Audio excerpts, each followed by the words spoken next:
वह पहली मुलाकात। सर्दियों की वो सुबह। दिल्ली स्टेशन पर हल्की धुंध छाई हुई थी। जनवरी की सर्दी अपने चरम पर थी और हर कोई उन्हीं कपड़ों में लिपटा हुआ जल्द से जल्द ट्रेन में बैठने की कोशिश कर रहा था। प्लेटफार्म नंबर 5 पर राजधानी एक्सप्रेस खड़ी थी, जो मुंबई जाने के लिए तैयार थी। अगर कभी किसी से सच्चा प्यार किया है तो इस चैनल को सब्सक्राइब करके अपना प्यार जताइए। वह अपनी बर्थ पर बैठा खिड़की से बाहर देख रहा था। उसकी उम्र लगभग 28 साल रही होगी, आंखों में अनगिनत कहानियां और चेहरे पर एक अनकहा सूनापन। उसके हाथ में एक किताब थी, लेकिन वह पन्ने पलटते हुए भी कहीं और खोया हुआ था। उसके दिमाग में शायद कोई पुरानी याद दौड़ रही थी या कोई अनकहा सवाल था जो उसे बेचैन कर रहा था। तभी एक हलचल हुई। किसी के आने की आहट से वह चौंका। सामने वाली बर्थ पर एक लड़की बैठ चुकी थी। पहली झलक। वह लड़की लगभग 25 से 26 साल की रही होगी। उसने एक हल्का गुलाबी स्वेटर पहना था, गले में एक सफेद स्कार्फ लपेटा था और गोद में एक डायरी रखी हुई थी। उसके बाल हल्की हल्की लहरों में उसके कंधों तक झूल रहे थे। उसकी आंखें गहरी और भावनाओं से भरी हुई थीं, जैसे उनमें कोई अनकही कहानी कैद हो। लड़के ने एक बार उसकी तरफ देखा, लेकिन तुरंत अपनी किताब में नजरें गड़ा लीं। लड़की ने भी उसकी तरफ देखा, हल्का सा मुस्कुराई, लेकिन फिर खिड़की की तरफ देखने लगी। वह शायद इस सफर में अकेली थी। ट्रेन की सीटी बजी और धीरे धीरे राजधानी एक्सप्रेस अपनी रफ्तार पकड़ने लगी। खामोशी की बातचीत। ट्रेन ने दिल्ली को पीछे छोड़ दिया था, लेकिन उनके बीच अभी भी कोई शब्द नहीं कहे गए थे। बस कभी कभी नजरों का टकराना और फिर झट से नजरें हटा लेना। लड़का किताब पढ़ने की कोशिश कर रहा था, लेकिन उसका मन वहां नहीं था। कभी कभी उसकी नजर अनजाने में उस लड़की की डायरी पर चली जाती। वह उसमें कुछ लिख रही थी, लेकिन क्या यह एक रहस्य था? लड़की ने अचानक लिखना बंद किया और डायरी बंद कर दी। उसकी आंखें खिड़की से बाहर कहीं खो गईं। लड़के को अब तक यह एहसास हो चुका था कि लड़की भी उसी तरह खामोश थी जैसे वह। एक अजनबी की पहचान। अचानक लड़की की डायरी का एक पन्ना फिसलकर नीचे गिर गया।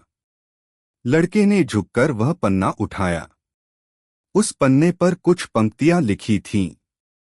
कुछ मुलाकातें शब्दों की मोहताज नहीं होती, बस आंखों की खामोशी सब कह जाती है। लड़का पंक्तियां पढ़कर चौंक गया। क्या लड़की भी वही महसूस कर रही थी जो वह? लड़की ने शर्माते हुए पन्ना वापस लिया और हल्का सा मुस्कुरा दी।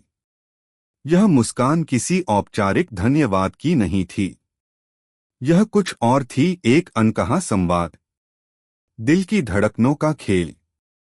रात होने लगी थी। ट्रेन अपनी तेज रफ्तार से आगे बढ़ रही थी, लेकिन समय जैसे थमसा गया था। उनके बीच अब भी कोई बातचीत नहीं हुई थी, लेकिन लगता था कि शब्दों की जरूरत ही नहीं थी। लड़की ने धीरे से अपनी डायरी खोली और कुछ लिखा। लड़के ने महसूस किया कि उसके होठों पर एक हल्की मुस्कान थी। उसने भी अपनी किताब खोली, लेकिन उसकी नजरें शब्दों को नहीं, बल्कि लड़की की हल्की हल्की मुस्कुराहट को पढ़ रही थीं। रात के अंधेरे में ट्रेन दौड़ती जा रही थी, लेकिन इन दो अजनबियों के बीच कुछ नया जन्म ले रहा था, एक अनकही कहानी जो शायद उनकी जिंदगी बदल देगी। रात का सफर और अनकही बातें। ट्रेन अपनी तेज रफ्तार से अंधेरे को चीरते हुए आगे बढ़ रही थी। खिड़की के बाहर दूर दूर तक फैले खेत और छोटे छोटे गांव बिजली की हल्की रोशनी में दिख रहे थे। स्टेशन आते और चले जाते, लेकिन उनके बीच अब भी कोई शब्द नहीं कहे गए थे। लड़का अब भी किताब लिए बैठा था, लेकिन उसकी आंखें शब्दों से ज्यादा लड़की के हाव भाव पढ़ रही थीं। लड़की कभी डायरी में कुछ लिखती, कभी खिड़की से बाहर देखती, और कभी हल्की मुस्कान के साथ एक अजीब सा सुकून महसूस करती। अजनबी जो अजनबी नहीं लगते। रात के लगभग 11 बजे ट्रेन कोटा स्टेशन पर रुकी। कुछ यात्री उतरे, कुछ नए चढ़े। प्लेटफॉर्म पर चाय और कॉफी बेचने वालों की आवाजें गूंज रही थीं। लड़की ने धीमी आवाज में अटेंडेंट को बुलाया और कॉफी मंगवाई। लड़के ने यह देखा और बिना सोचे समझे उसने भी वही करने का इशारा किया। कुछ ही मिनटों में दोनों की सीट पर कॉफी रखी थी। लड़की ने कप उठाया, हल्की मुस्कान के साथ उसकी तरफ देखा, जैसे कहना चाह रही हो, आप भी कॉफी पसंद करते हैं? लड़के ने हल्के से सिर हिलाया और कप उठा लिया। दोनों ने एक ही समय पर पहली चुस्की ली। न तो किसी ने कुछ कहा, न ही किसी ने कोई सवाल किया, लेकिन इस खामोशी में भी बहुत कुछ कहा सुना जा रहा था। संकेतों की भाषा। लड़की ने फिर से अपनी डायरी खोली और कुछ लिखने लगी। लड़का चाहता था कि वह जान सके कि वह क्या लिख रही है, लेकिन पूछने की हिम्मत नहीं जुटा पाया। तभी लड़की ने अचानक डायरी बंद की और उसकी तरफ देखा। इस बार उसकी आंखों में एक अजीब सा सवाल था, जैसे वह कुछ कहना चाहती थी लेकिन शब्द नहीं मिल रहे थे। लड़के ने हल्की मुस्कान दी, मानो कह रहा हो, जो भी कहना चाहती हो कह सकती हो। लड़की ने एक गहरी सांस ली और धीरे से अपनी डायरी का एक पन्ना फाड़ा। उसने पन्ने पर कुछ लिखा और लड़के की ओर बढ़ाया। लड़का थोड़ा चौंका, लेकिन पन्ना लिया। उस पर लिखा था, कभी कभी अजनबी भी अपने लगने लगते हैं। क्या आपको भी ऐसा महसूस होता है? लड़के ने पढ़ा और पहली बार उसकी आंखों में हल्की चमक आ गई। उसने भी अपनी किताब से एक पन्ना फाड़ा और कुछ लिखकर लड़की को वापस कर दिया। लड़की ने पन्ना खोला। उसमें लिखा था, हाँ, लेकिन कभी कभी डर भी लगता है, कहीं यह सिर्फ एक सफर की बात बनकर न रह जाए। लड़की ने उसे देखा और हल्की मुस्कान दी, फिर वापस डायरी में लिखने लगी। खिड़की के बाहर की दुनिया और अंदर की बेचैनी। रात अब और भी गहरी हो चुकी थी। अधिकतर यात्री सो चुके थे, लेकिन वे दोनों अब भी जाग रहे थे। ट्रेन की खिड़की से बाहर हल्का धुंधलका था। लड़की ने धीरे से स्कार्फ को कसकर लपेट लिया। शायद सर्दी ज्यादा लग रही थी। लड़के ने अपनी जैकेट उतारी और उसकी तरफ बढ़ाई। लड़की ने उसे आश्चर्य से देखा, फिर हल्के से सिर हिलाकर मना कर दिया। लड़के ने जबरदस्ती नहीं की, लेकिन उसके चेहरे पर हल्की सी मुस्कान आ गई। लड़की ने फिर से डायरी से एक पन्ना फाड़ा और कुछ लिखा। उसने वह पन्ना लड़के की ओर बढ़ाया। लड़के ने पन्ना खोला। किसी अनजान की इतनी परवाह क्यों? लड़के ने भी बिना कुछ कहे जवाब लिखा। शायद इसलिए कि कुछ अनजान अपनों से ज्यादा अपने लगते हैं।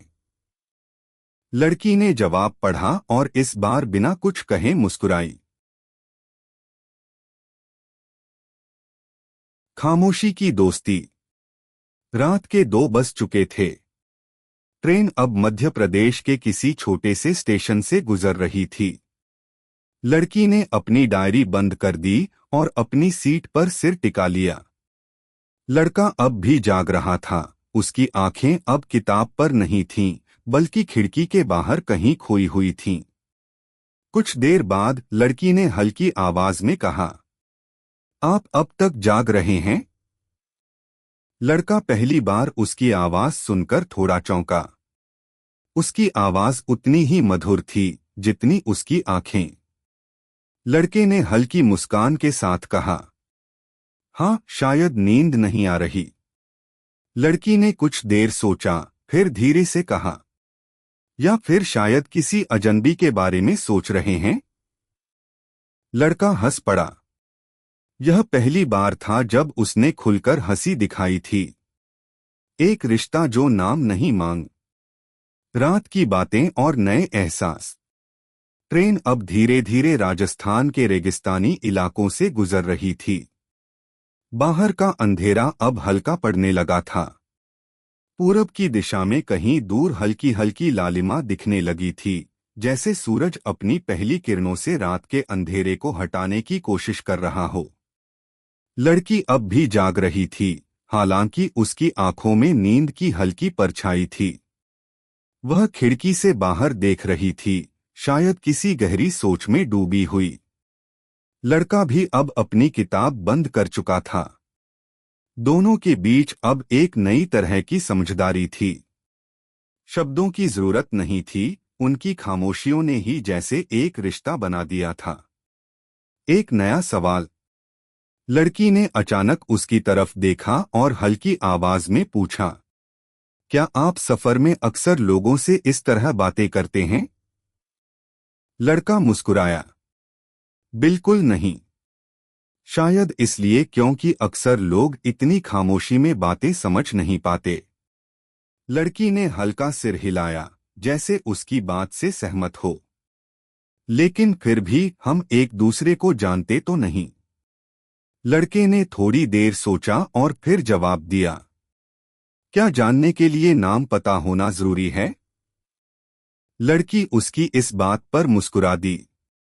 नाम जो मायने नहीं रखते, तो क्या हम एक दूसरे के नाम कभी नहीं जान पाएंगे? लड़की ने धीरे से कहा। लड़का थोड़ी देर चुप रहा, फिर उसने हल्के स्वर में कहा, शायद कुछ रिश्ते नाम से परे होते हैं। लड़की ने कोई जवाब नहीं दिया। उसने अपनी डायरी खोली और उसमें कुछ लिखने लगी। लड़के ने देखा, लेकिन कुछ पूछा नहीं। कुछ देर बाद लड़की ने डायरी बंद कर दी और कहा, अच्छा, अगर नाम नहीं पूछ सकते, तो क्या हम एक दूसरे के बारे में कुछ और भी नहीं जान सकते? लड़के ने हल्की मुस्कान दी। जैसे? लड़की ने कुछ देर सोचा और फिर कहा, जैसे आपकी पसंदीदा किताब कौन सी है? लड़के की आंखों में हल्की चमक आई। ओरहान पामुक की माय नेम इज रेड। और आपकी? लड़की मुस्कुराई, मुझे रवींद्रनाथ टैगोर की कविताएं बहुत पसंद हैं, खासकर गीतांजलि। लड़के ने हल्के से सिर हिलाया, जैसे इस जवाब से प्रभावित हुआ हो। सफर जो अब खास लगने लगा था। रात का सफर कब बीत गया, उन्हें पता भी नहीं चला। अब ट्रेन सुबह की ठंडी हवा को चीरती हुई आगे बढ़ रही थी।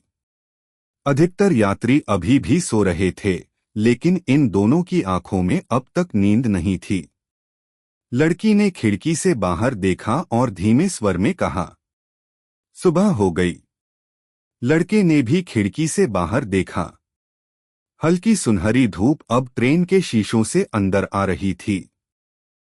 हाँ, लेकिन कुछ सफर ऐसे होते हैं जिनकी रात खत्म नहीं होती, लड़के ने धीरे से कहा। लड़की ने हल्का सिर झुका लिया, जैसे उसके शब्दों को महसूस कर रही हो। एक पड़ाव और थोड़ा डर। अब ट्रेन अगले बड़े स्टेशन पर रुकने वाली थी, वडोदरा। लड़की थोड़ी गंभीर हो गई। शायद उसे एहसास हो गया था कि यह सफर जल्द ही खत्म होने वाला था। लड़के ने भी यह बदलाव महसूस किया, लेकिन उसने कुछ कहा नहीं। ट्रेन धीरे धीरे प्लेटफॉर्म पर रुक गई। कुछ यात्री उतरने लगे, कुछ नए चढ़ने लगे। लड़की ने एक गहरी सांस ली और फिर धीमे से कहा, अगर यह सफर यहीं खत्म हो जाए तो?